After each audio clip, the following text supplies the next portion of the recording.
ओम अखंडमंडलाकारं व्याप्तं येन चराचरं तत्पदं दर्शितं येन तस्मै श्रीगुरवे नमः। ओम विश्वानि सवितर्दुरितानि परासो यद्भद्रं तन्नासो। ओम शांति शांति शांति। आज आप लोगों का आग्रह हुआ था कि गायत्री मंत्र और उसके भावार्थ, उसके व्यवहारिक प्रेरणाएं, इस पर चर्चा करें। वैसे ये प्रसंग गुरुदेव ने गायत्री महाविज्ञान में द्वितीय खंड में गायत्री गीता वाले प्रसंग में बहुत स्पष्ट दिया है। गायत्री संस्था में तो संहिता में तो 19 और 24 अक्षरों का विकास किया है, लेकिन गायत्री गीता में उसको भूर्भुवस्सुवः शीर्ष और बाकी 9 उसके जो अक्षर हैं उसकी बढ़िया व्याख्या करती है। व्यवहारिक पक्ष भी खोला है, उसी को आधार बना करके ये चर्चा करते हैं। पहले गायत्री मंत्र तो गायत्री मंत्र को इतना महत्व क्यों है?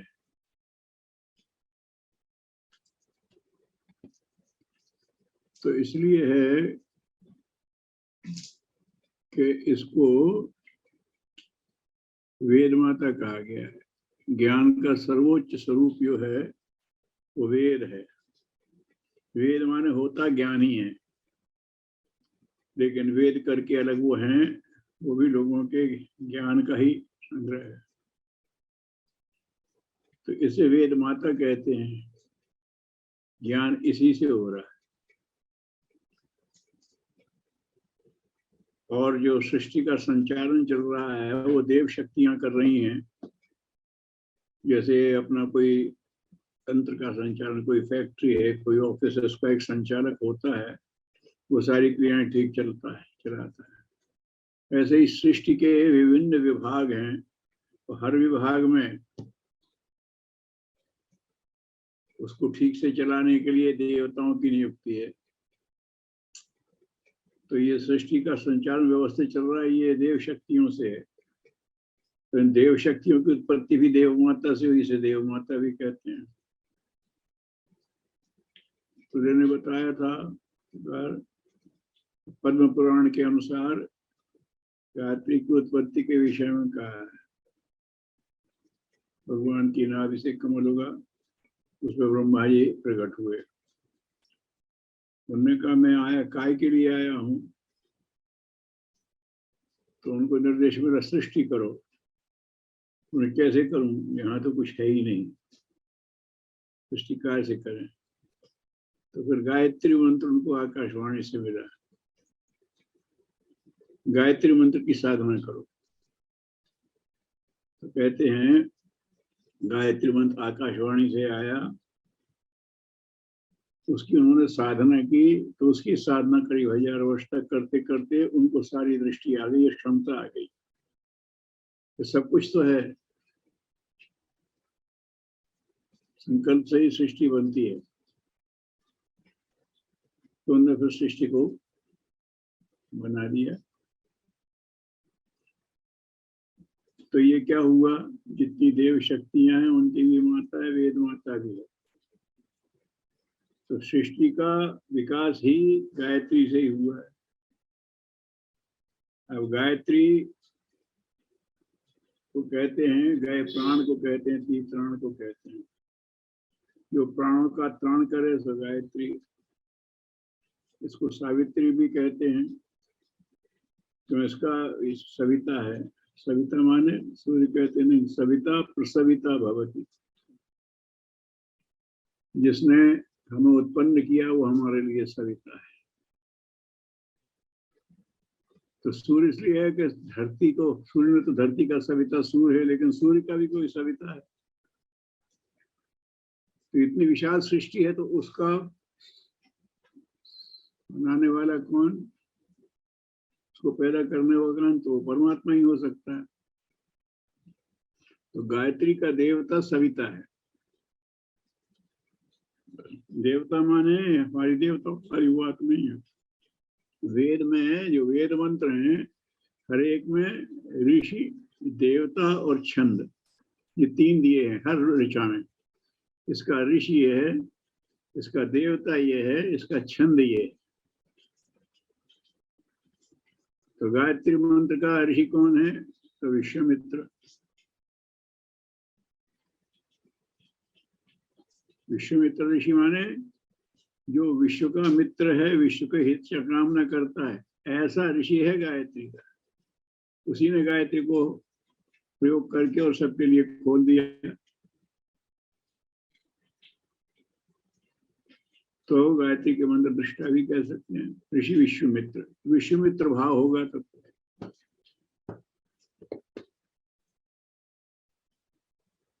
और क्या है? देवता सविता। सविता कौन? सविता प्रसविता भवती, जिसने उत्पन्न किया, निर्माता नहीं। इंजीनियर बाहर से सामान लेके निर्माण करता है और माँ अंदर से प्रसव करती है। सब कुछ उसने अंदर ही किया है। तो ये सृष्टि जो है ये निर्मित नहीं है, प्रसूत है।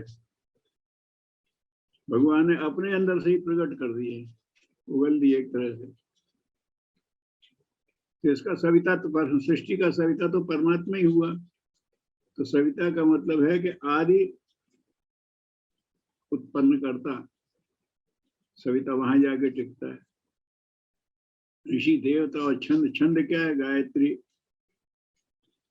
गायत्री छंद देखें तो 8-8 के 3 चरण होते हैं, तो गायत्री छंद बनता है अगर व्याकरण के हिसाब से देखें।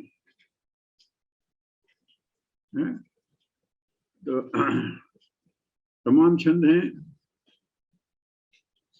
अनुष्टुप, चंद्र, उक्ति, पंक्ति तमाम तरह के हैं। गायत्री तिष्टुप अर्थ जगत्य अनुष्टुप पंक्ति, ऐसा ये बोलते तो उसके गायत्री मंत्र में देखिए उसके सारे छंद गिनाए गए हैं। तो छंद माने जिसमें वो प्रकट हुआ है, मोड ऑफ एक्सप्रेशन। तो ये गायत्री है। इसका एक्सप्रेशन क्या है? ये प्राणों का उन्नयन करने वाली। इसे सावित्री भी कहते हैं। तो सावित्री क्योंकि सविता से प्रकट हुई है, तो सावित्री। सविता से प्रकट हुई तो सावित्री। तो ये परमात्मा की जो अवतरण शक्ति है ऊपर से जो आई, उसी ने सारी सृष्टि कर दी। अब ये सृष्टि बन गई, वहां से प्राण का अवतरण हुआ, उसने विभिन्न क्रियाएं चालू कर दी। अब ये क्रिया में उलझ के रह जाए, प्राण वापस जाए अपने निर्माता तक का नहीं। यहां तक का तो काम हो चुका है। अब यहाँ गायत्री विद्या की गाय को त्राण जो कर दे, प्राण का उन्नयन कर दे, तो सविता ने अपना काम कर दिया, सृष्टि बन गई। अब यहाँ जो प्राणी है यही उलझ करके न रह जाए माया में, इसको पार करके फिर से वहीं पहुंचे। बिजली जहां से चलती है घूम करके अपन कार्य करती हुई और फिर तमाम उपकरण चलाती है, लौट के वहीं जाती है अपने जनरेटर पर ही। दूसरा तार भी उससे जुड़ा रहता है, वापसी का भी। तो अवतरण की शक्ति है सावित्री और उन्नयन की शक्ति है गायत्री, और बीच में ये क्रिया शक्ति के रूप में आती है। बिना क्रिया के तो गति है ही नहीं। तो क्रिया को पैदा करने वाली क्रिया शक्ति को सावित्री है, और उसको सही धन्य बनाने वाली हमारी क्रिया शक्ति को गायत्री है। तो गायत्री सावित्री यूं अलग भी है और ऐसे एक भी है। तो इसी को अलंकारिक रूप में कह दिया कि ये ब्रह्मा की 2 पत्नियां हैं, गायत्री और सावित्री। ब्रह्मा कोई शरीरधारी, लोग कहने बताओ दे 2 पत्नियां, तो शरीरधारी है क्या? ये अलंकारिक बात है। देवताओं को हम समझ नहीं सकते, कैसे अलंकार से समझाते हैं। अब रामचंद्र जी को किसने देखा, कृष्णचंद्र जी को किसने देखा? अपना रोचक सुंदर सा रूप बना दिया, मुकुट पहना दिया और धनुष पकड़ा दिया तो राम हो गए, और मुरली पकड़ा दी तो कृष्ण हो गए, या चक्र पकड़ा दिया तो कृष्ण हो गए। तो कोई रूप है उनका क्या? नहीं, कोई रूप नहीं। उनका जो चरित्र है, व्यक्तित्व है, बस वही उनका रूप है।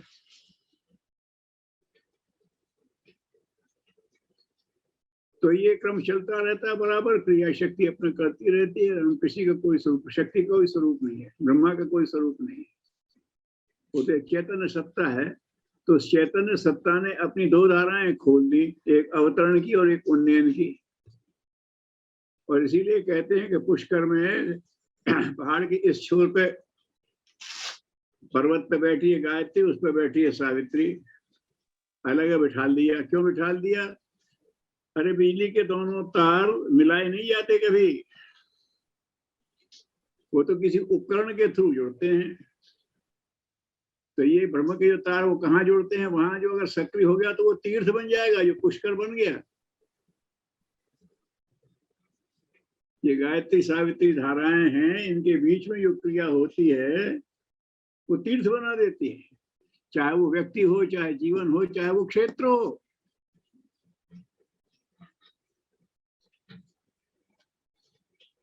तो ये त्राण करने वाली है गायत्री शक्ति, अवतरण करने वाली सावित्री और त्राण करने वाली गायत्री, ऐसा कहते हैं। और इसके बारे में तो ये कहा, लोग कहते हैं कि तो ब्राह्मण की कामधेनु है, ब्राह्मण की है गायत्री। तो ब्राह्मण की गायत्री है, हाँ कह सकते हो। जब गायत्री का उदय हुआ था कोई वर्ण तो थे ही नहीं। उपनिषद में कहा गया है कि ब्रह्म के पैदा हुए सब ब्राह्मण ही थे। जैसे ब्रह्म ने पैदा किया वो ब्राह्मण ही हैं, सब ब्रह्म के अनुशासन में ही जीते थे। ब्राह्मण जन्म से जाति नहीं है, कर्म से है। चातुर्वर्ण्य सृष्टा गुण कर्म विभागशः, गुण कर्म से बना है। तो उपनिषद में लिखा है कि पहले ब्रह्म से पैदा हुए सब ब्राह्मण ही थे, सब गायत्री करते। अब क्या हुआ कि जब समूह में रहने लगे अपनी सुरक्षा के लिए, ग्राम बना, ग्राम माने समूह, तब जरूरत हुई कि भाई सुरक्षा के लिए भी कोई चाहिए, उत्पादन और वितरण के लिए भी कोई चाहिए, सेवा के लिए भी कोई चाहिए, जो जिसमें एक्सपर्टाइज करे। यहां से बन गया। तो उसमें लिखा है कि विभूति युक्त कर्म के नाते, पहले तो सब ब्राह्मण थे, उन्हीं ब्राह्मणों से कुछ जिन्हें सुरक्षा का भार संभाल लिया वो क्षत्रिय हो गए, जिन उत्पादन और वितरण का काम संभाल लिया वो वैश्य हो गए, और जिन्होंने श्रम सेवा का काम संभाल लिया वो शूद्र हो गए। यहाँ कोई भेद नहीं कहा गया, ये वितरण है, सभी पूज्य हैं। अगर समाज अच्छा है तो सभी पूज्य हैं, और समाज खराब है तो सभी दंडनीय है। और एक बात कहता हूं, समाज एक व्यक्तित्व है, अगर मेरा व्यक्तित्व अच्छा है तो जो मेरे पास आएगा पहले हमारी चरण वंदना करेगा, पैर सबसे पहले छूएगा। हम पूजनीय पैर है, शूद्र है, फिर हाथ धुलाएगा, उसमें गलावा बांधेगा, फिर तिलक बाद में करेगा, आहार कराएगा, उसको स्वागत देख लीजिए। तो वो तो प्रथम पूज्य है। अगर और मैं खराब व्यक्ति हूं, मेरा व्यक्ति तो खराब है, तो कोई आए तो मुझे दंडित करे तो पहला थप्पड़ मुंह पे मारेगा ब्राह्मण को। तो बिल्कुल ठीक है कि अगर ब्राह्मण भ्रष्ट न हो तो समाज खराब हो ही नहीं सकता। यहाँ रहता है कंट्रोलर, किसी को ठोकते हैं पहले आके, तू बिगड़ गया। तो ब्राह्मण जो है उसका काम है, ये ब्राह्मण है, ब्राह्मण मुखमाशीर बाहु राजन्या कृता उर्वैश्य पद्मा भूमि, तो ये अगर है तो सब कोई है। अगर पूजन हो रहा है, सम्मान नहीं है, व्यक्तित्व अगर समाज सम्मान नहीं है तो सबसे पहले शूद्र सम्मान। और हमारे यहाँ सब किया गया है, वही क्रम था। अब वो जन्म के हिसाब से देखा है तो व्यास जी धीवर पुत्र थे। ये अपने वशिष्ठ जी को कह लो तो ये कहते हैं इसके क्या नाम का, अप्सरा पुत्र थे, वैश्या पुत्र कह लो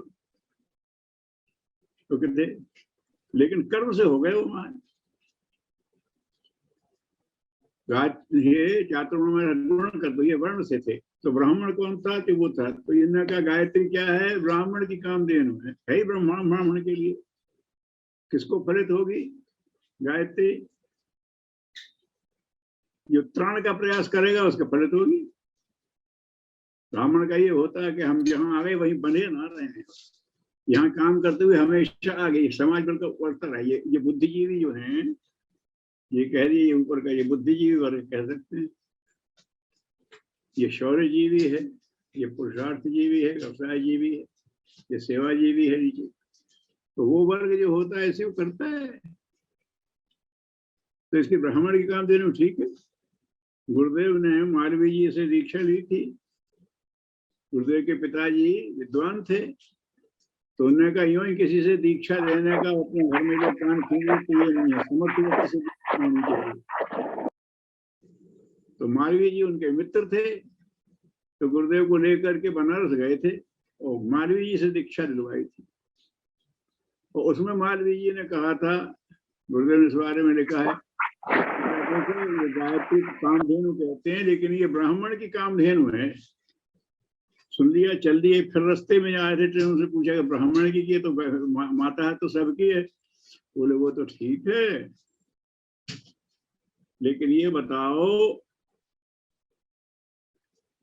माता अगर किसी को खिलाएगी तो किसको खिलाएगी? जिसका पेट खराब होगा उसे खिलाएगी, कि जो पचा लेगा उसे खिलाएगी?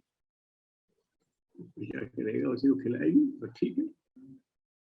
तो ब्राह्मण क्या कहता है कि उसे अपने व्यक्तित्व तो खूब बड़ा बना लेता है, अहम नहीं होता, अहम विकार है। जो कुछ उसके पास है वो सेवा में लगा देता है। अहम में नहीं लगेगा तो सेवा में लगेगा, और सेवा में लगेगा, अहम में लग जाएगा तो सेवा के लिए बचेगा ही नहीं। तो उन्होंने कहा अगर किसी का कल्याण करना है तो ब्राह्मण जीवन जियो, गुरुदेव ने कहा है। वो कहते भी थे कि ये जो तुम्हें इतना वैभव दिख रहा है, गाती तपभूमि से लेकर के, यहीं प्रवचन में कहा था उन्होंने, और यहाँ से लेकर के और शांति कुंज ब्रह्म बच्चों सांवर खेड़ा का ये सब, ये क्यों हुआ? ये मेरे ब्राह्मण जीवन की स्थिति है। ब्राह्मण माने लोक हितैषी। लोगों को विश्वास हो गया कि आचार्य श्री राम शर्मा के हाथ में जो साधन पहुंचेगा वो लोक मंगल में लग जाएगा। बस इस विश्वास ने इतना दे दिया मुझे। दुनिया का एक रिकॉर्ड बन गया। उन्होंने का शक्तिपीठ बनाना है, 3 साल में 3000 शक्तिपीठ बन के खड़े हो गए।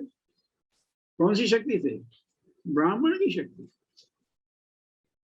एक ब्राह्मण कह रहा है कि शक्तिपीठ बनाओ, तो शक्तिपीठ ही बनेगा। दे दो, जिसके पास जमीन थी जमीन दे दी, जिसके पास धन था धन दे दिया, इस वक्त कौशल था, इंजीनियर खड़े हो गए, हम बनाते हैं, खड़े, कुछ नहीं लिया, सबको ब्राह्मण बना दिया। तो नहीं, ये ब्राह्मण की कामधेनु है। मतलब जो लोक मतलब लोक हितैषी है, अपनी आवश्यकताएं कम से कम रखता है और शेष सब समाज के लिए उसकी कामधेनु, उसी को देगी वो। गाय अपने लिए रखती है क्या? बस बछड़ा ने थोड़ा पी लिया, बाकी सब ले, तो सबके लिए बंटने की बात है। तो गुरुदेव ने ये कहा, उस हिसाब से उन्होंने बताया। तो अब ये उसकी बात है। अब गायत्री मंत्र को सर्वश्रेष्ठ मंत्र कहा गया है। वेद उसमें कहा है, यूं ही नहीं कह रहा। दुर्लभा सर्व मंत्रेषु गायत्री प्रणवान्विता, प्रणव गायत्री सब मंत्रों में श्रेष्ठ है, ये हमारा मत है। गायत्री उपनिषद, प्रणवोपनिषद में देख लो जा करके, सबने यही बात कही। और यहाँ का चलो छोड़ दो, मानसिकता ये है कि विदेश का कोई कहे तो ठीक है, तो अध्ययन कर लीजिएगा। थियोसॉफिकल सोसाइटी करके एक अंतरराष्ट्रीय संस्था है, वैसे उसमें जाएंगे तो पता पड़ेगा कि वो भी ये मानते हैं कि विश्व का संचालन ऋषि करते हैं, उन्हें मास्टर्स कहते हैं। व्हाइट सफेद वस्त्रधारी ऋषि, व्हाइट ब्रदरहुड कहते हैं वो पहने हुए। असली संचालक वो है, उनका यही विश्वास है, हमारा भी यही विश्वास। वो प्रेरक देते, अपने काम करते रहते। तो थियोसॉफिकल सोसाइटी उसको मैडम ब्लेवेट्स्की ने, कर्नल ऑलकॉट ने शुरू किया था, फिर उसको आगे बढ़ाया। तो ये अपने पार्टी लेडबिटर और वो सिस्टर, तो उन्होंने आगे इसको बढ़ाया। लेडबिटर का उसका लिखा है, आप पढ़ लेना उसमें से कि लेडबिटर कौन था। ये अमेरिका का एक पादरी था और एक पूरे सेक्शन का इंचार्ज बिशप था। उसको समझ में, उसको लगा कि ऋषि होते हैं, मास्टर्स होते हैं, कुछ पता नहीं था। और सुना है कि हिमालय क्षेत्र में रहते हैं वो भारत के। तो उसकी इच्छा हुई कि मुझे भी कभी दर्शन हो सकेंगे, मुझे भी वो गाइडेंस देंगे क्या। मंदिर से जिज्ञासा उसकी सही थी। तो क्या करें, किससे भेजें। तो वहां पर ये जो होता है, ये प्रेत विद्या के जानकार होते हैं, प्रेत को सिद्ध किया उसे का तुम पहुंचा दो, वहां विदेश में चलता है। तो उसने किसी प्रेत विद्या वाले से संपर्क किया, तो उन्होंने कहा मैं ये लेटर दे रहा हूँ, अपने मास्टर्स तक पहुंचा देना। तो उसने लेटर दिया, वो ना कहा यस। अब मास्टर्स तक प्रेतों की अगर पहुंच होती तो वो प्रेत ही काय को होते, फिर तो अच्छी होनी में चले जाते। लेकिन वो ना करना तो जानते ही नहीं है। यस लेके गए वो, उसने अब आया, महीना बीत गया, 2 महीने थे, तो उसने अनास्था नहीं की। उसने यही कहा कि या तो लिखा है उसके जीवनी में कि या तो ये मास्टर्स तक मेरा लेटर पहुंचा नहीं, या तो मास्टर्स मुझे इस योग्य नहीं मान रहे हैं कि गाइड करें। अनास्था नहीं आई उसके मन में, ये उसकी परीक्षा हो गई। जब ये प्रतिक्रिया हुई तो एक दिन वो लौट करके आया, चर्च की सवेरे की प्रार्थना करा करके, तो उसके टेबल पर एक पत्र रखा था, उसका एड्रेस लिखा हुआ। थियोसॉफी वाले किसी से पूछा ये कहानी आपको जो भी तो सुनने को मिले। तो उसने पढ़ा, तो वो मास्टर्स का लेटर था। उसमें पहली लाइन लिखी थी, you wrote me a letter though it didn't reach me. तुमने मुझे पत्र लिखा था, वो मुझ तक पहुंचा नहीं। Here they are answers. तो उसने प्रश्न किया था कि वास्तव में तो कहाँ रहते हैं, तो ये क्या करना पड़ता है, कैसे गाइडेंस करते हैं, क्या उसका करना पड़ता है। तो उसने वो सारे प्रश्नों के हियर आर दी आंसर, क्रमशः उसके सारे उत्तर। उसमें क्या बात तो पक्की, भाई मास्टर्स तो है। तो फिर उसने कहा कि मैं तो शंकर चाहता हूं, अब मुझे क्या करना है। ऐसा मन में वो सत्य जिज्ञासा पैदा हुई। दूसरा लेटर आ गया, as you have decided to perform, तुमने कुछ करने का निश्चय कर लिया है, तो हियर आर दी पॉइंट्स। फिर लिखा था, पादरी की जिम्मेदारी छोड़ो और भारत आ जाओ, और भारत में आकर के उत्तराखंड में हिमालय के अमुक क्षेत्र में पहुंचो, वहां से तुम्हें गाइडेंस मिल जाएगा।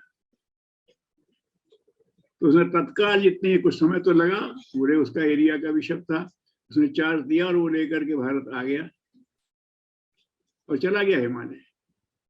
फिर वहां प्रेरणा से उसे 18 महीने तपस्या करवाई। फिर वो अकल्टिस्ट हो गया था। 18 का जो 9 होता है पूर्णांक तक, तो ऐसे करवाई 1.5 साल। और वहां से उसको दिव्य सृष्टि आ गई, अकल्टिस्ट हो गया।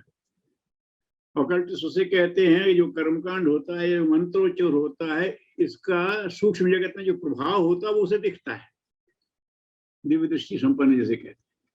हम जो बोल रहे हैं इसमें हमारा भाव क्या बन रहा है, तो अकल्टिस्ट को हमारा भाव भी दिखेगा। मैं श्रद्धा से बोल रहा हूँ कि चतुराई से बोल रहा हूँ कि छल से बोल रहा हूँ, उसे दिखेगा।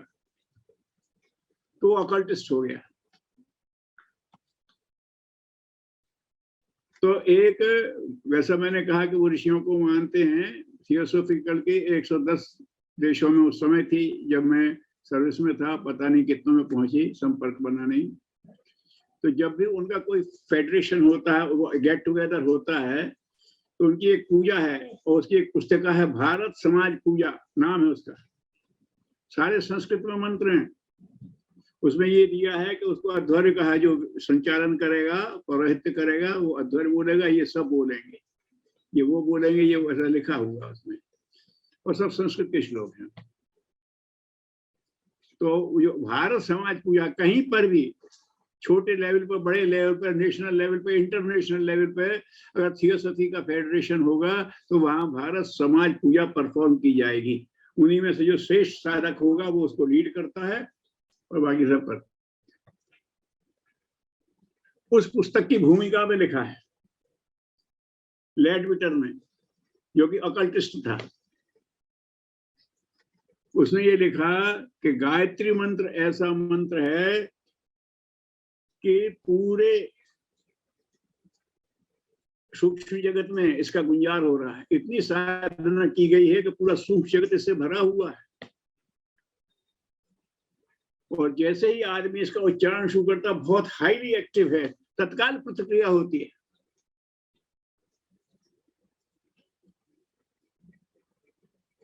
और उसने कहा कि जैसे ही वो साधक बोलता है तो आकाश से उसकी किरणों का एक समूह आता है, बीम ऑफ रेज, और वो साधक पर पड़ता है, और साधक पर जाकर के जैसे प्रिज्म से टेढ़ा होकर के निकल जाता है, एक जगह इकट्ठा होता है, तो एक बिंदु बन जाता है। तो अगर साधक की साधना बड़ी है तो वो काफी दूर तक उस बिंदु की क्रियाशीलता होती है। और उसने कहा कि इसको देख, अकल्टिस्ट था कि उस सीमा में अगर कोई साधक साधना कर रहा है और उस सीमा में अगर कोई व्यक्ति आ गया, तो वो जो बिंदु बनता है बीम का, वो तत्काल उसके हृदय और मस्तिष्क को छूता है। तो ऐसा लगता है कि ये सद्भाव और सज्ञान का बिंदु है, ये जो बन रहा है। एक विदेशी अकल्टिस्ट बोल रहा है कि अगर साधक के क्षेत्र में कोई भी आए, क्षेत्र उसका कितना बड़ा होगा उसकी साधना की गति पर निर्भर करता है, तो उसको छू देता है। तो ये सद्बुद्धि और सद्भाव का केंद्र लगता है, ये उसने लिखा। और उसने कहा ये बहुत वेल नोन है, बहुत रेडिली एक्टिव होता है। और उसने तो ये लिखा कि इसके लिए सबसे शक्तिशाली है देवताओं में, देव शक्तियों में उन्हें ब्लू थ्रोटेड एंजल्स कहा है। नीलकंठी देवता शायद शिव शक्ति के प्रतीक हों, उसने जो लिखा है ब्लू थ्रोटेड एंजल्स। तो नीलकंठ तो भगवान शिव हैं, शिवत्व के प्रतीक होंगे वो हैं। तो वो इसके लिए सक्रिय होते हैं गायत्री मंत्र। गायत्री की महत्ता में लेडविटर ने लिखा है, कोई भी थियोसॉफिकल सोसाइटी संपर्क करें, भारत समाज पूजा जो पुस्तक है उसकी भूमिका पढ़ लें, ये उसने पढ़े। हमारे यहाँ तो ग्रंथ भरे पड़े हैं गायत्री की महत्ता की, तो ये सब यूं ही नहीं है। अब गायत्री मंत्र को फिर आप ले लीजिए, तो अगर आप इसको उसकी महत्ता पे जाते हैं तो इसे वेद माता भी कहा, देव माता भी कहा। क्यों कि वेद इससे प्रकट हुए हैं, सारा ज्ञान इसी से प्रकट हुआ। गुरुदेव ने कहा इसी के तीनों चरणों से तीन वेद, यजुसाम भूर्भुवस्सुवः उसका शीर्ष है। गायत्री में तत्सवितुर वरेण्यम से शुरू होता है। तो गायत्री छंद में 8 के 3 हो, तत्सवितुर वरेण्यम भर्गो देवस्य धीमहि धियो यो, 3 चरण हो जाते, यही है गायत्री छंद। तो ये वो गुरु का शीर्ष कहलाता है। अब गायत्री मंत्र के बारे में अगर देखो तो ये पूरा ये मंत्र भी है, इसको जपने से उसका प्रभाव होता है। इसका अपना एक तंत्र भी है, जैसा कि डॉक्टर टोटल ने लिखा है कि पूरे विश्व में एकदम एक्टिव हो जाता है। और इसका अपना एक यंत्र भी है, जो साधक बनता है उसको वो यंत्र बना लेता है, उसके माध्यम से उसकी क्रियाशीलता चालू हो जाती है। तो ये सब ये एक अद्भुत ईश्वर का बोध कराने वाली है। इतने थोड़े में ईश्वर ओम ईश्वर का वाचक है, इससे अच्छा ईश्वर का कोई वाचक मिला नहीं अभी। नाम है भी और नहीं भी है, इसका अस्तित्व है लेकिन नाम नहीं है, स्वरूप नहीं है। और है ओम ही क्यों पकड़ा उन्होंने, तो आज के भी जो नासा वालों ने शोध की है तो उन्होंने कहा कि ये ओम से मिलता हुआ गुंजार प्रकृति में बराबर चल रहा है। आकाश में आकाश ही था पहले, और शब्द आकाश की तन्मात्रा है, तो पहले शब्द ही पैदा हुआ जो उसने सोचा, तो ओम का गुंजार चल रहा है। वो हमारी ऑडियो फ्रीक्वेंसी से बाहर है, 20 से लेके 2000 तक की जो फ्रीक्वेंसी मनुष्य उसके बाहर नहीं सुन सकता, लेकिन उसको जो मशीन से सुना तो उसका ओंकार जैसा ही उसी से मिलता। और जो है तो उनका उसका अगर रिप्रेजेंटेशन किया है तो सच्चा ओंकार जो है, ओम गुरुदेव ने लिखा है कैसा कि आप घंटे पर चोट मारो, ओम, बड़ी शुरू के ठां शूं करके जाता है। कोई भी गतिशील चीज होगी उसमें वैसे ओंकार जैसा, संसार गतिशील है उसमें एक ओंकार हो रहा है। तो ओंकार को ये कहा कि परमात्मा ये साकार भी है, निकार वाणी है, आकाश से पैदा हुई मूल वाणी भी है। आकाश की तन्मात्रा शब्द है, तो ये मूल शब्द भी है, बराबर सतत गुंजन होता है। और विशेषता ये है कि चाहे लिख लो चाहे मन में धारण कर लो ओम को, ये सहज, बड़ा सहज है धारण करने का। वो साकार रूप में, निराकार रूप में, ओंकार के ध्वनि के रूप में, जैसे भी आप करो, सतत गुंजरित है, सहज रूप से चित्त में धारण करने योग्य है, धीमा ही धारण करने योग्य है, वो वर्णी है। तो ये इसकी ओंकार की विशेषता है। इसको लोगों ने खंड तोड़ा है, प्रणवोपनिषद में लोगों ने जो किया है आ ओ मा, ओम आ ऊ कहते हैं, कोई ऊ कहते हैं। इसमें देखिए आ यहाँ से प्रकट हुआ, ओ विस्तार हुआ, माँ समाहार हो गया, सृष्टि पैदा हुई, विस्तृत हुई, समाप्त हुई। ओम, तो ये ओम का जो कहता है, इस तरह से कहते हैं। नाद बिंदु उपनिषद में, प्रणवोपनिषद में इस पर काफी प्रकाश डाला गया है। पवाता भूर्भुवः स्वः, तो गुरुदेव ने जो किया है, भू प्राण स्वरूप भुव दुखनाशक स्वरूप, भू माने जो हो गया है, जिसका अस्तित्व है।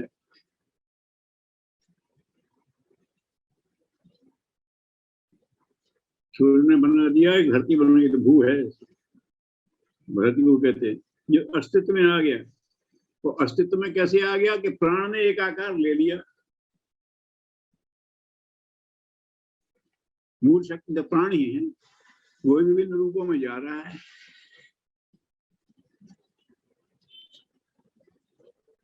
तो इसे जो प्राण स्वरूप भी कहा उन्होंने, भू प्राण स्वरूप दुखनाशक सुख स्वरूप, ऐसा कहा है ना।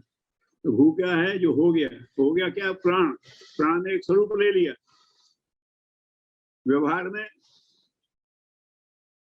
इसको क्या करें, जो पैदा हो गया वो कैसे हुआ, ओम से पैदा हुआ। बोला ओम सब जगह व्याप्त है, परमात्मा सब जगह व्याप्त है, भेद समाप्त हो।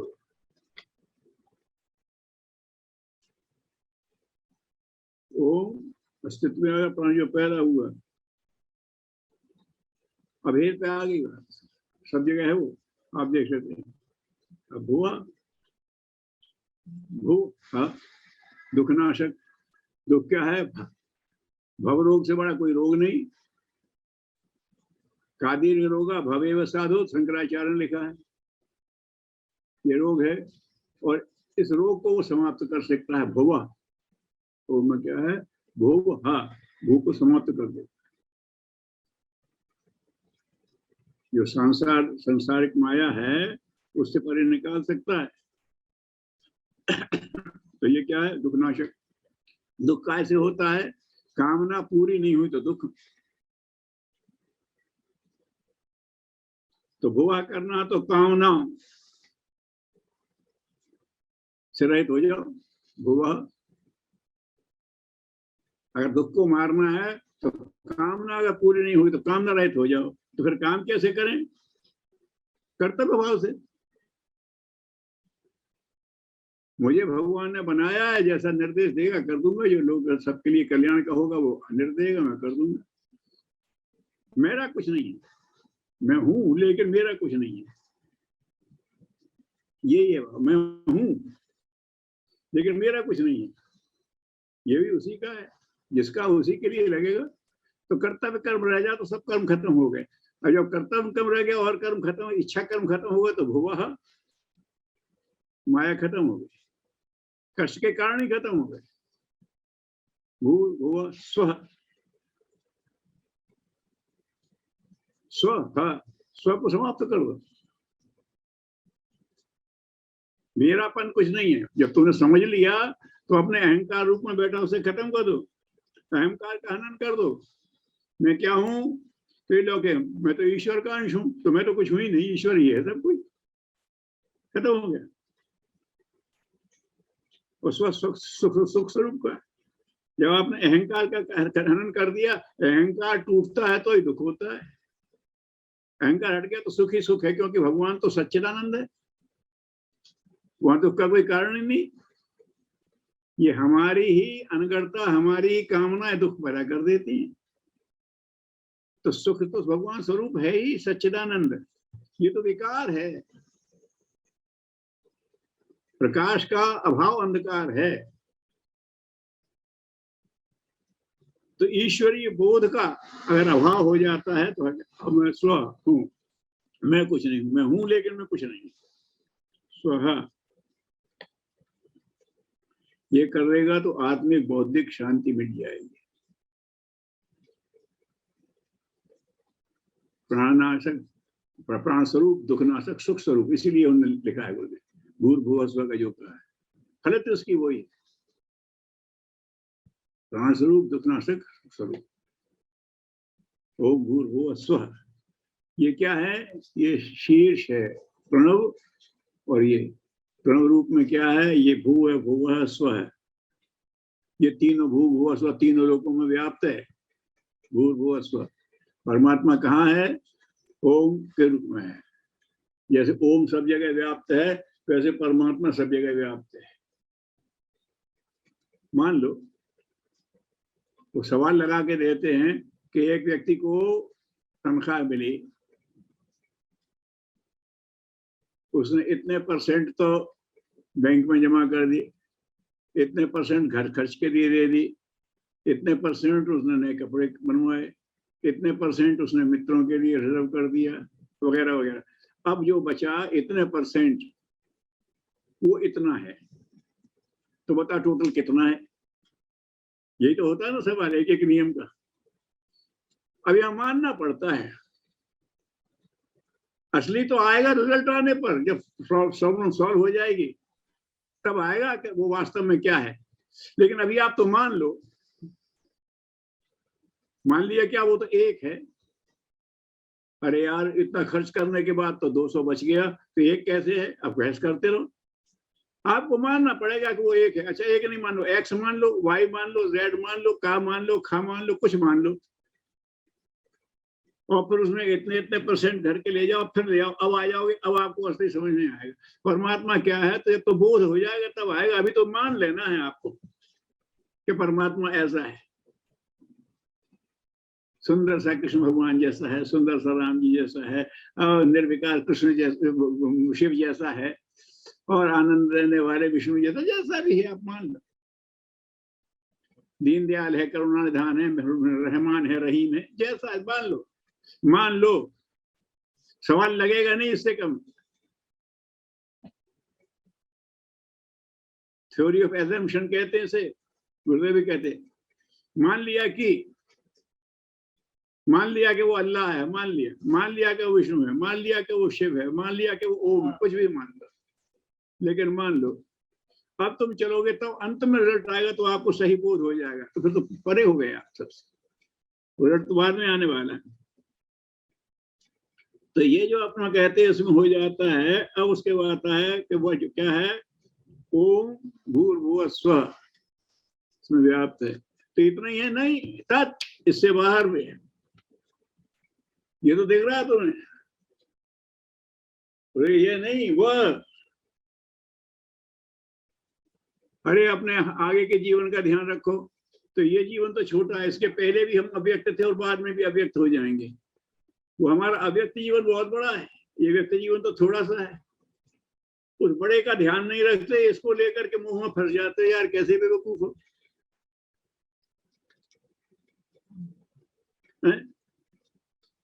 तो ये दिख रहा है, यही नहीं, तब उससे परे वह, यह नहीं वो, ये जीवन नहीं वो जीवन, ये प्रकृति नहीं वो परमात्मा, ये वाणी नहीं वो हमारी भावना, ये पुरुषार्थ नहीं हमारी प्राण शक्ति। हर एक के साथ एक अंदर कारण जुड़ा हुआ है। वहां तक जाओ, गहराई तक जाओ। तो ये तत्व, अब तत्व माने होता वह, तो अब फिर हम करेंगे, हमें तो करना है क्या? परमात्मा तो ये बताओ, वो पुरुष है कि वो स्त्री है? अब झगड़ा करेंगे हम तो। भैया वो पुरुष और स्त्री उससे पैदा हुए, लेकिन वो पुरुष भी नहीं है, स्त्री भी नहीं है। इसीलिए लाए तत्व, नपुंसक लिंग की क्रिया लाए, दैट। ना ही है ना शी है, वो इट है, दैट है। वो कहीं गुंजाइश नहीं रखी गायत्री मंत्र वाले, समझते चलिए। ओम भूर्भुवः स्वः में कौन बाता? तत्व कौन? दैट, ये नहीं। तो स्त्री है का पुरुष, वो तो दोनों से परे है। अरे यार, ये कैसे हो सकता है? अच्छा, मैं पूछ लेता हूँ आपसे, पानी कहाँ से बनता? H2O, हाइड्रोजन और ऑक्सीजन। हाइड्रोजन ज्वलनशील है और ऑक्सीजन जलाने वाला है। ऑक्सीजन के बगैर कोई चीज जल नहीं सकती, और हाइड्रोजन स्वयं जलने वाली है। अब इससे मिले पानी तो वो हाइड्रोजन जैसा होगा कि ऑक्सीजन जैसा? अब क्या समझ आए तुम्हें?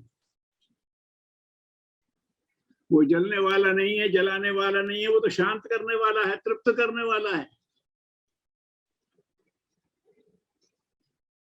तो परमात्मा पुरुष है कि नारी है? वो तो इससे परे है। ना वो ऑक्सीजन है ना वो हाइड्रोजन है। हाइड्रोजन ऑक्सीजन दोनों उसमें से निकली हैं, लेकिन वो तो कुछ और ही है। इसे तत्व, ये तुम्हें दिख रहा है, ये नहीं है। हम सब नमक खाते हैं, करे यार नमक के बगैर तो कुछ नहीं कहते। खाने में तमाम चीज होती, जरा सा नमक तो उससे एक स्वाद बढ़ जाता है। इसलिए सौंदर्य को लावण्य कहते हैं कि कुछ ऐसा एक चीज है इसमें खास, जो हम एक्सप्लेन नहीं कर सकते हैं, चख के ही बता सकते हैं, अनुभव कर सकते हैं। तो जो बहुत सुंदर होती है उसमें कहते हैं इसमें कुछ लावण्य है। कैसे? अब नमक से क्या हो जाता है? तो सारी बढ़िया सब्जी बनाओ, सब मसाले, यार मजा नहीं, जरा सा नमक डाल दिया तो कुछ हो गया। लवण की वो विशेषता है, लावण्य कहते हैं।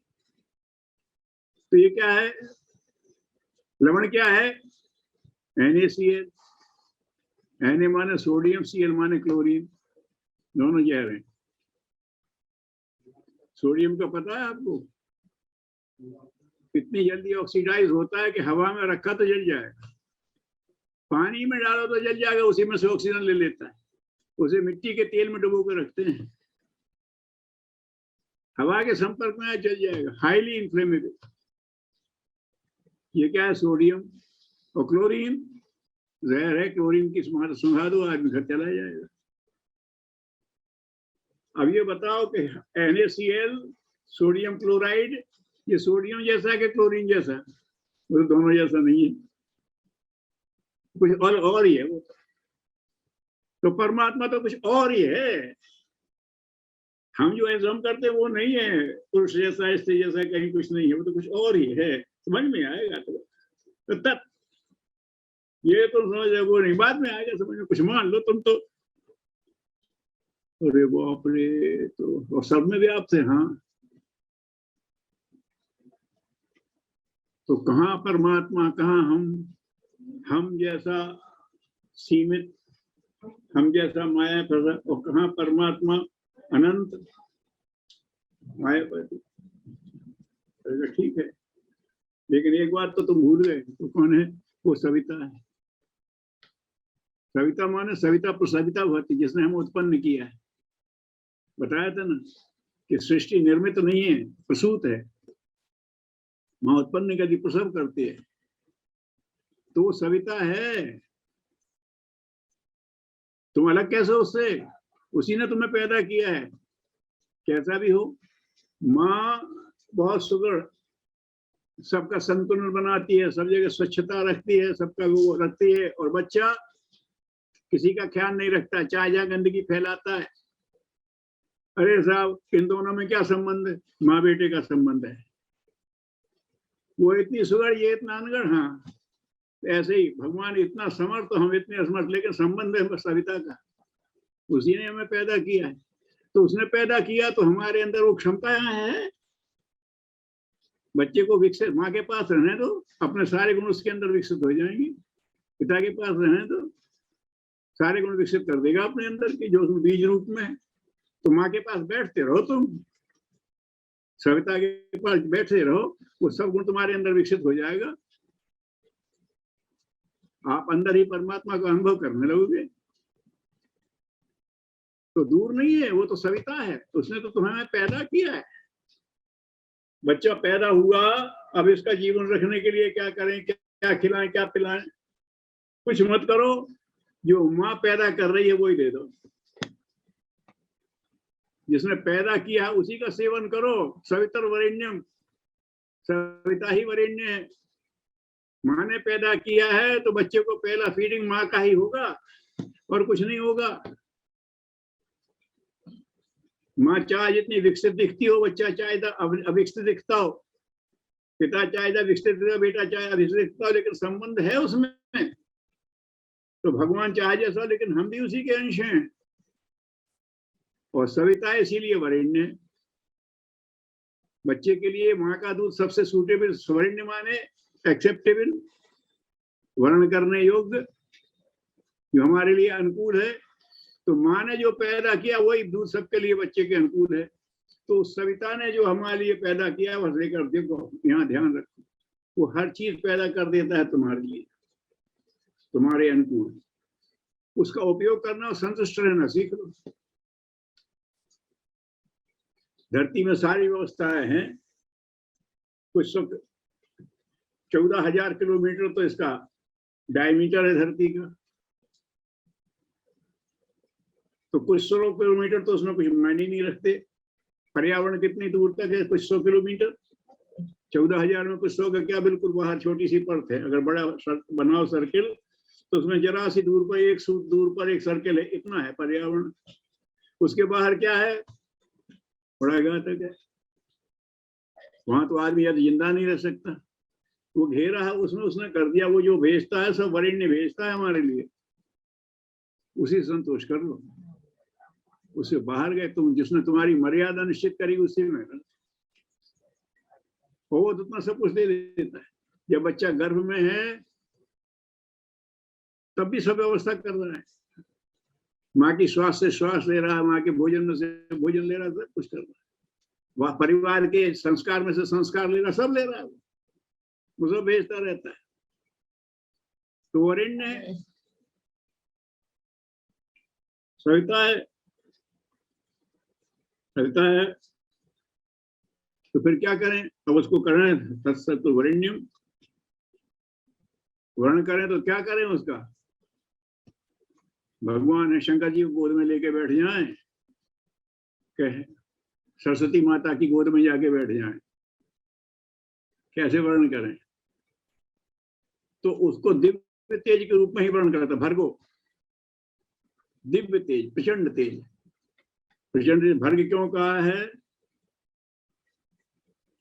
वो भर्जन करने की क्षमता है, वो विकारों को भून देता है। भर्जन से बना है वर्ग। जो उसके अनुकूल नहीं उसको समाप्त कर देगा, अनुकूल है वही रहेगा हमारे पर्यावरण। तो भर्ग, उसको भर्ग उस दिव्य तेज के रूप में से करो। वो भेज रहा है अपना भर्ग। सूर्य अपनी ऊर्जा बराबर बिखेर रहा है, सविता बराबर बिखेर रहा है। सारी हरितिमा उसी के, सूर्य समाप्त हो जाए, सब खत्म हो जाए। धरती की उर्वरता उसी से है। भूगर्भ में जो तरह तरह के खनिज पकते हैं वो सब सूर्य की ऊर्जा से पकते हैं। धरती बराबर एक गति से घूम रही, वो सूर्य की ऊर्जा से घूम रही है। तो अपना भर्ग बरसा ही रहा है आपको धारण कर। जो जितना ले ले, वायु में प्राण तो भरा हुआ है, जितना प्राणायाम करो उतना प्राण प्राप्त कर लो। ऊर्जा तो भरी हुई है, आना चाहिए उसको। तो उसका भर्ग धारण किया जाता है। भर्ग, भागो आकाश को भी कहते हैं, जो आकाश की गति दे दे, मतलब भर्गो। तो उसको दिव्य तेज के रूप में, दिव्य तेज क्या दिव्यता? उसकी पाप नाशक है। हमारे अंदर जो अजात अवांछनीय था तो उसको जला देता है वो।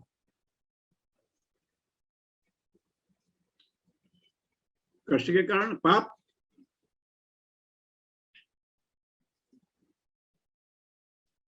तो क्या करो, यज्ञ से पाप भूल दो। मतलब अपने अंदर जो है, हमारे अंदर की उसका जो भर्ग ले रहे हो, उससे अपने पाप, अगर वो आपको दिव्य तेज दे रहा तो उसके सामने पाप नहीं टिक सकता। पाप तो हमारे विकार से पैदा होता है। और जब देवता का वरेण्य भर्ग आ रहा है, देवस्य वरेण्य भर्ग वो आ रहा है, तो फिर विचार तो टिक ही नहीं सकता, कुभाव तो टिक ही नहीं सकता। तो वो अगर भर्गो है तो डर लगता है उससे। नहीं नहीं, वो देवस्य है भैया, वो तुम्हारा पोषण करने वाला है, तुम्हें देवता है, दे के खुश होता, उसे लेना तुमसे कुछ नहीं है। वो तुम्हारा कुछ छीनने नहीं आ रहा, तेजस्वी आता डंडा मार के छीनने वाला नहीं है, सिर्फ तुम्हारे विकारों को तुमसे अलग दूर कर देगा। और बाकी देवता, उसे तो देना ही है देवस्य। बोले देवते जो देने की वृत्ति है, उसमें क्षमता भी है और वृत्ति भी है, और उसी से उसे संतोष भी मिलता है। अग्नि देवता, वातो देवता, सूर्य देवता देते ही रहते हैं। जिसकी जो विशेषता वो बरसाता रहता है, बदले में कुछ मांगता नहीं, कुछ नहीं मांगता। उसे देने में सक्षम भी है और देने में रुचि भी है, रस भी लेता है, और वो देवस्य। वह अगर उसको वर्ण कर लोगे आप, तो वो आपको भी देवता ही बना देगा। वरिण्य है, वर्ण कर लो तो वो देवता बना देगा। और औषधि का वर्ण कर लोगे आप, तो आप में औषधि गुण आ जाएगा, रोग नहीं टिकेगा। और देवत्व तो आ जाएगा तो असर तो टिकेगा नहीं, फिर ना भावना में, ना विचारों में, ना आदतों में, कहीं नहीं टिकेगा। तो क्या करें?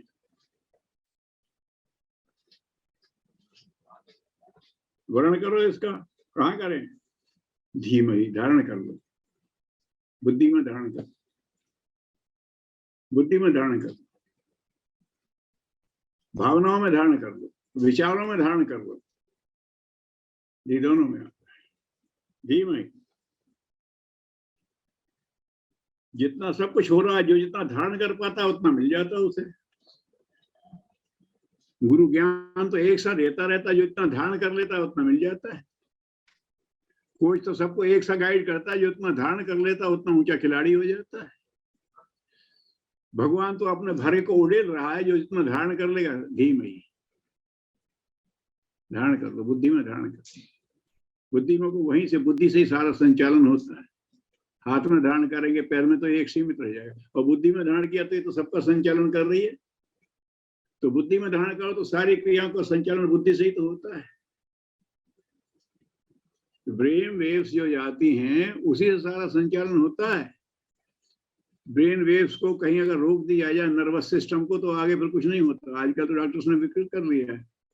नीचे ऑपरेशन करना है तो स्पाइन कार्ड में वहां पर वो उस जरिए पे दे देंगे इंजेक्शन, नीचे का, उससे नीचे का सब शून्य हो जाएगा। आप बातें करते रहो, वो काटपीट करता है, कुछ पता नहीं पड़ेगा। तो सारे बोध तो इसी से होता है। इस तक मैसेज ही नहीं जा रहा है, शून्य कर देता है। हम उस तक मैसेज नहीं अपने पाप का जाने देते भगवान। वहां जाए तो वो तो नष्ट कर देगा, वो देवता है। धारण कर लो उसे बुद्धि। सृष्टि ऊर्जा का भंडार है, जिसने जितना धारण किया उसी को मिल गया। दैवी संपदा, गुण खूब है, गुणों की कोई कमी है? हर चीज में गुण ही गुण बिखरे पड़े हैं। भगवान सर्वगुण धाम कहा है उसे, वो सब जगह है। फिर कितना, जितना धारण तुम कर लोगे उतना तुम्हारा, बाकी तुम्हारा नहीं। जो धीमहि करोगे वही तुम्हारे हाथ में आएगा। तो धीमहि एक बुद्धि से धारण करो, धारण करना पड़ेगा। जिसकी धारणा शक्ति जितनी है उतना वो हो गया। धारणा शक्ति अगर ठीक है, अभी रामचरितमानस में प्रसंग चल रहा था अंगद का, हनुमान का, वो राम को साथ लेके चल रहे हैं। हनुमान जी चलते हैं तो बार बार रघुवीर संभाली, साथ में है, संभाल लिया। भाव है भगवान के उद्देश्य से जा रहा हूं, अब सब पुरुषार्थ भगवान की तरफ में लगे। अंगद ने पैर रोपा भगवान की शक्ति का ध्यान करके, भगवान की महिमा को आया, भगवान की महिमा का करके तमक करके गुस्सा तो से आया, लेकिन भगवान के ध्यान करके रोक दिया, भगवान की शक्ति आ गई उसके पैर में, अब किससे उठेगा? धारणा से। हनुमान ने किया धारणा, हनुमान राम को लेके जा रहा हूं तो राम हर जगह गाइड कर रहे हैं फिर से।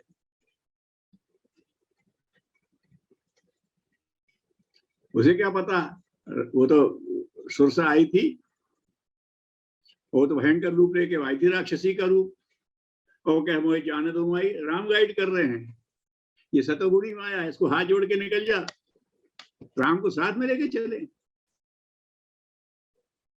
उसी से लड़ने लगते तो कहां पार पाते। सुरसा नाम है इनकी माता, वो तो माता थी देव शक्तियों की।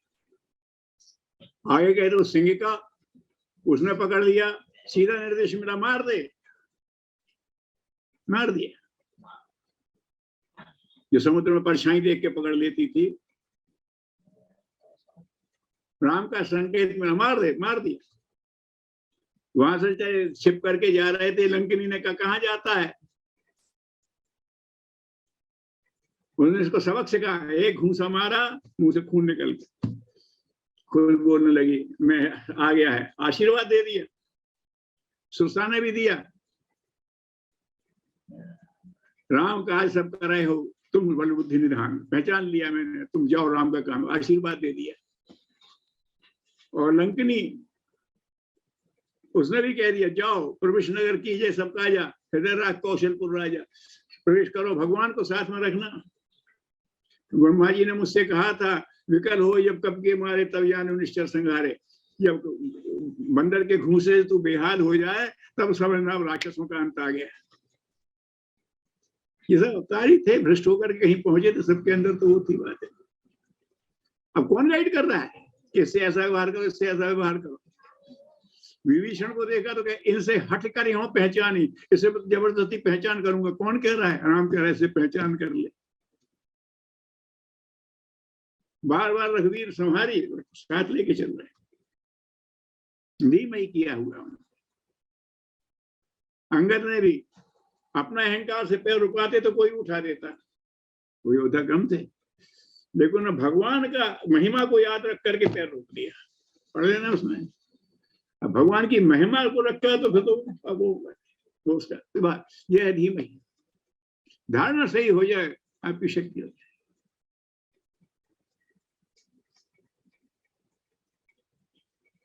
निविकरण कहते हैं, ये हो गया। वो कहते हैं कि भृंगी नाम का एक कीड़ा होता है, एक सामान घुन करता रहता है, तो एक कीड़ा को पकड़ लाता है और घूमता है, घुन घुन करता रहता है, उसके चारों तरफ घुन घुन, तो उस कीड़े को लगना था मेरे ही अंदर से ये ध्वनि निकल रही है, और उसी से प्रभावित होकर के स्वत भृंगी बन जाता है। भृंगी कीर्तन न्याय कहते हैं, भृंगी जो कीर्तन करता है उससे उसका उस वातावरण का प्रभाव हो जाता है, धीमई हो जाता है। अगर ये हो जाएगा, दैवी संपदाओं को धारण करें। भगवान कौन है, दिव्य रूप में, दिव्यता का वर्ण करो, दिव्यता को, अच्छे गुणों को अपने धारण करो। और जब धीमहि कर लिया, किसको, सविता को, अब आपने धीमहि कर लिया, अब अपना निर्णय छोड़ो, अवश्य कहो धियो यो न प्रचोदयात्। हमारी बुद्धि को आप प्रेरित करते, चलना तो हमें ही है, वो प्रेरित करेगा, चलेगा नहीं। मुझे अकेले के धिया अन्ना, हम सबके अकेले से काम नहीं चलेगा। मैं भला आदमी हूं, मेरी पत्नी कर्कश है तो मुझे भी शांति नहीं मिलेगी, और वो भी सकते हैं। माँ बाप भला आदमी होगा, बच्चों ने व्यसन सीख रही है तो गड़बड़ हो जाए। मैं सफाई से रहता हूँ, पड़ोसी गंदगी से रहता है, तो वहां से रोग पनपेगा तो छोड़ेगा मुझे भी नहीं। तो ये सब जुड़े हुए हैं। महाप्रचोदयात् कह रहा है इसीलिए, हम सबको ले चलो। ये यहाँ कोई व्यक्ति अकेला नहीं है, सब जुड़े हुए हैं। ये इतने तारे हैं, म्यूचुअल ग्रेविटेशन से बंधे हुए हैं, सब उसी ढंग से चल रहे हैं। ऐसे सारे व्यक्ति भी हैं, उनमें भी एक म्यूचुअल अटैचमेंट है, एक भावनात्मक सूत्रबद्धता है, भगवान ने बनाया है। आप देख लो, बहुत धर्मों बहुत भेद है, लेकिन किसी ने ये नहीं कहा कि असत्य अच्छा है और झूठ अच्छा है और चोरी अच्छी है। वो तत्व एक ही है। फिर वो हमने अपनी अपनी परिभाषा बाद में कर दिया दूर तक, लेकिन मुख्य बात तो वही की वही रहेगी। तो उसे कह दो कि हमने बुद्धि में धारण किए, अब इसे कह दिए धियो यो, हमारी बुद्धि को जो न हमारी को, हमारी बुद्धि को आप प्रेरित कर दो, प्रचोदयात, बलपूर्वक ढकेल दो। प्रचोदयात सबल शब्द है। जैसे बच्चा माँ से कहता है अम्मा मुझे सवेरे उठा देना, तो अलार्म तो लगा दिया, मैं तो अलार्म बंद करके फिर सो जाता हूँ।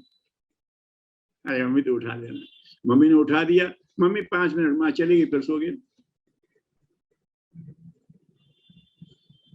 तूने कहा जगाया तो था, अरे मम्मा क्या बता, मुझे पढ़ना था, मुझे तो कर रहा हूँ। तो तुझे पढ़ना तो उठ, अरे मेरा संकल्प काफी नहीं है माँ, तुमसे कह रहा हूँ। अरे ऐसा करना कि एक बार तो मुझे उठा देना और हाथ मुंह धुला देना और थोड़ा गरम गरम कुछ पिला देना, बस फिर मैं बैठ जाऊंगा। प्रचोदयात, खेल दे मुझे तो वहां तक ले जाके फिर दोबारा सोऊं नहीं। ठंडे पानी से मुंह धुला दे और गरम गरम कुछ खिला पिला दे, मैं इतने में चैतन्य हो जाऊंगा, फिर मेरा भी संकल्प काम करने लगेगा। अभी तो मेरा नहीं चाहता। तो धिया ना प्रचोदयात, हम सबकी बुद्धि को आप सही दिशा में प्रेरित कर दो। स्तुता मया वरदा वेद माता प्रचोदयंता, प्रचोदयात करती है वो, प्रेरित भर करेगी, करना तुम्ही को है। कृष्ण अर्जुन को प्रेरित करते हैं, युद्ध का तो उसी को चलाना, अस्त्र नहीं चलाएंगे। वो इसी संग मैं तो अस्त्र तो चलाऊंगा नहीं, तो गायत्री मत मैं प्रेरणा तो दे दूंगी, और तुम्हारे अंदर की क्षमता है, अगर ये क्षमता तुम्हारी प्रेरित हो गई तो सामर्थ्य, तुम स्वयं समर्थ हो, मैं तो तुम्हारी सामर्थ्य को जगा दूंगा। बस ये कृष्ण ने किया, यही गायत्री माता करती। इसी के कृष्ण वंदे जगत गुरु, तो ये गुरु का, इसीलिए गुरु मंत्र कहते हैं। गुरु नहीं है तो गायत्री मंत्र स्वयं गुरु की भूमिका निभा देता है। अगर गुरु नहीं है, भाई अनुभव नहीं है हमें कुछ, अब अनुभवी सिखाएगा तो हम जल्दी प्रगति करेंगे, अनुभवी मिल नहीं रहा।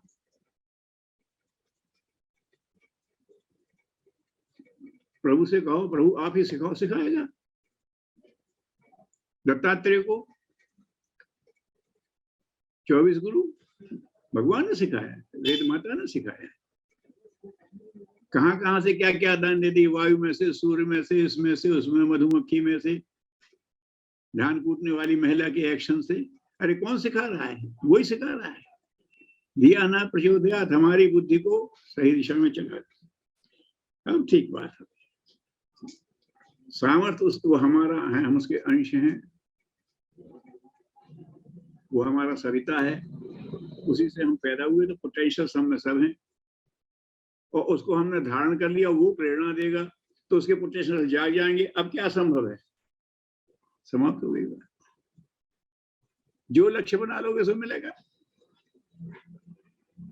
ज्ञानी बनना है, दानी बनना है, व्यापारी बनना है, नेता बनना है, जो बनना है बन जाओ, लक्ष्य निश्चित कर लो, उसके साथ साझेदारी कर लो। इसलिए गुरुदेव कहते हैं गायत्री मंत्र भगवान के साथ साझेदारी में सहना सिखाता है। तुम्हें अकेले नहीं था, तो वो भी जुड़ा हुआ तुम्हारे साथ, अकेले नहीं हो। कॉन्ट्रैक्ट होता है साझेदारों में, डूज एंड डोंट्स का, तो ध्यान रखो। भगवान ने तुम्हें मनुष्य बनाया था तो ये कहा तुम मानवीयता को रखोगे, पशुता नहीं स्वीकार करोगे, ये कॉन्ट्रैक्ट है, तुमने साइन किया है, तभी तो तुम मनुष्य बने हो। उसको भूलो मत, तत् स्मरण रखो, और तुम उसे याद रखो, और वो तुम्हें शक्ति दे। वो इस देता है, संकेत देता है, तुम समझ लो, समझ में आए उतना करो तो शक्ति भी देगा। हर जगह यही है, वो संकेत देगा, समझ लो, क्योंकि समझ उसने उसे दी है आप, और समझ में आ जाए उतना करो, और नहीं जितना समझ में आए शुरू कर दो। जब तुम उसकी समझ का सही उपयोग करोगे तो और समझ दे देगा। होता यही है। ट्राई आउट बजट देते हैं, साहब ये नया काम शुरू करना, कौन करेगा? मैं करूंगा। अच्छा लो, पहला नमूना इतना दो। अगर वो सही बजट खर्च कर दिया तो अब मनमाना ले लो, काम होना चाहिए। ऐसे ही भगवान क्या होता है, उसने हमें बुद्धि दे दी, भावना दे दी, सही जगह खर्च कर दी, अब ले जा, जितनी ले जा। अब भक्त हो गए तुम, और नहीं तो विभक्त हो। भक्त मैंने भगवान से जुड़ा हुआ, अविभक्त नहीं हो, जुड़ो, अब ठीक है, अब ले जाओ। तो ये कहते हैं फिर उसके बाद कुछ नहीं रहता, विकार रहित परमार्थी होगा। मैं कहीं है ही नहीं। तो पर हेत बस जिन के मन माही, तिन कहा जग दुर्लभ कछु नहीं। कोई दुर्लभ नहीं है। व्याजी परोपकाराय पुण्याय पापा, परोपकार से बड़ा और कोई पुण्य है ही नहीं। बस फिर आप क्या करोगे? अरे परम पिता की शरणार्थ हैं तो अनर्थ नहीं करेंगे, परमार्थ ही करेंगे। हम परम पिता की संतान हैं तो अनर्थ नहीं करेंगे, परमार्थ ही करेंगे। वो हमें प्रेरणा दे रहा, हम चल रहे बात कर रहे, और सब लक्ष्य मिल जाएंगे। ये गायत्री मंत्र का एक सुधा हमने सूत्र भावार्थ कर दिया, एक एक करके पद विच्छेद से ही बता दिया। और फिर तो हरि अनंत, हरि कथा अनंत, बाकी तो जितना करते जाओगे उसमें मिलते ही रहेगा कुछ, है ना। लेकिन ये जितना समझ में आ जाए उसको आचरण में डाले, क्योंकि वो समझदार वही है कि जो समझ में आ गया, या क्रियावान सा पंडित है, जो आचरण में ले आया वही पंडित है, और तो बेवकूफ है, व्यसनी है। ठीक है, तो जो समझ में आया उसको आचरण में लाओ। यही बात, यहाँ बात समाप्त करते हैं। समय थोड़ा ज्यादा ही हो गया, लेकिन पूरा विषय खोलना जरूरी था एक ही प्रवाह में, तो हमने विराम नहीं लिया। अब कोई प्रश्न हो तो कर लो, नहीं तो फिर अगले उस पर देखेंगे। जी बाबूजी, बहुत बहुत धन्यवाद। प्रश्न के लिए कितना समय ले सकते हैं? अब देखो, ज्यादा होगा तो अगले कर देंगे, थोड़े बहुत हो तो अभी निपटा देते।